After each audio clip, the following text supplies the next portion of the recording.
I'm higher on the existing social order than you are.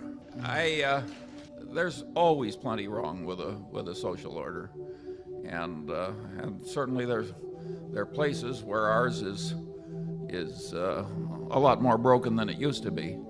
I don't think Warren and I have any wonderful solution to all the problems of the world, but wishing for $1 million instead of some more tangible short step is the wrong frame of mind.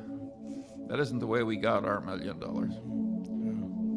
Well, I don't. Warren might give a different answer, by the way. He's No, I would agree with the wishing for a job. Makes a lot of sense to me, and figuring out how to get one and then going from there. But there is, and always has been. That doesn't mean it always should be, but there is a tremendous amount of inequality. What you don't want is an inequality of opportunity. There will be a lot of inequality in ability.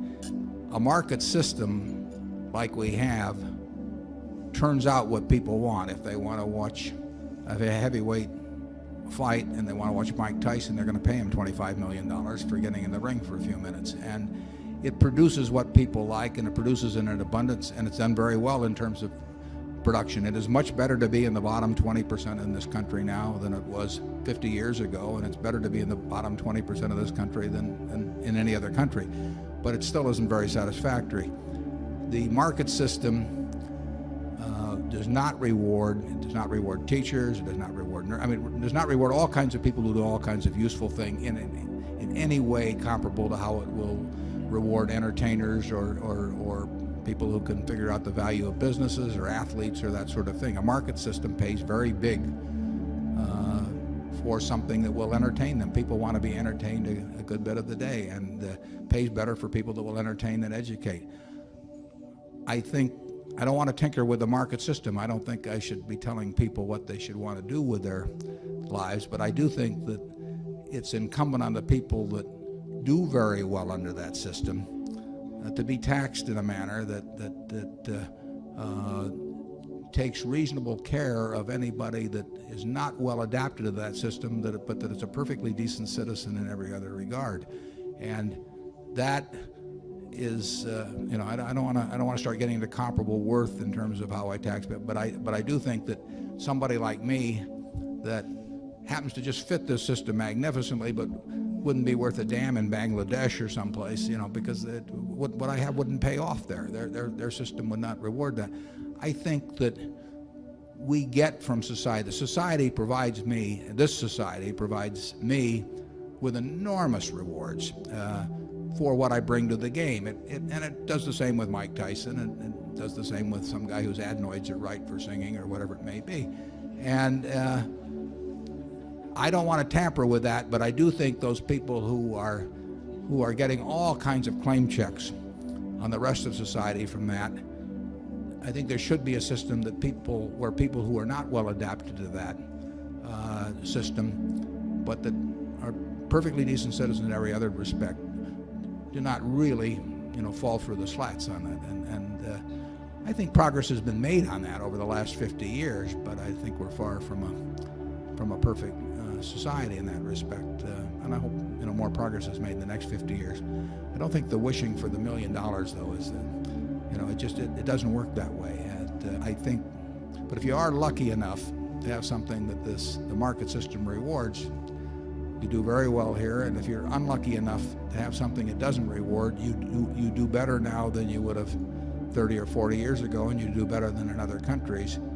But I can see where it seems very unjust to look at somebody else who has just a little different mix of talents that can achieve claim checks in a way that keeps them and the next 5 generations of their family in a position where they don't have to do very much. I would say that I like a certain amount of social intervention that takes some of the inequality out of results in capitalism. But I hate with a passion rewarding anything that can be easily faked because I think then people lie and lying works and the lying spreads, and I think your whole civilization deteriorates. If I were running the world, the compensation for stress under workman's compensation would be zero. Not because there isn't real stress, because there's no way to keep the fakery out if you reward stress at all. There was a great article, and this applies to an earlier question. There was a very good article in Forbes about one issue ago that showed the occupational profile of the U.S.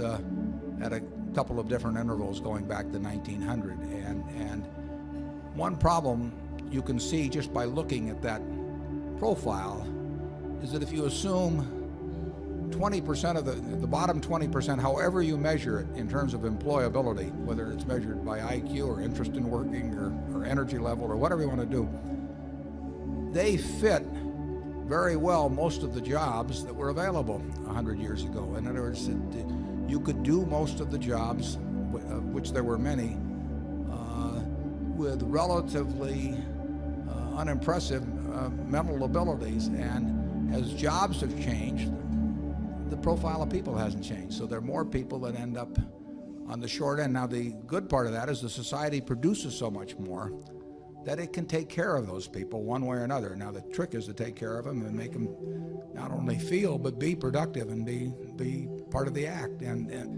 we've got enough product to do that, but the country turns out way more output than 50 or 100 years ago.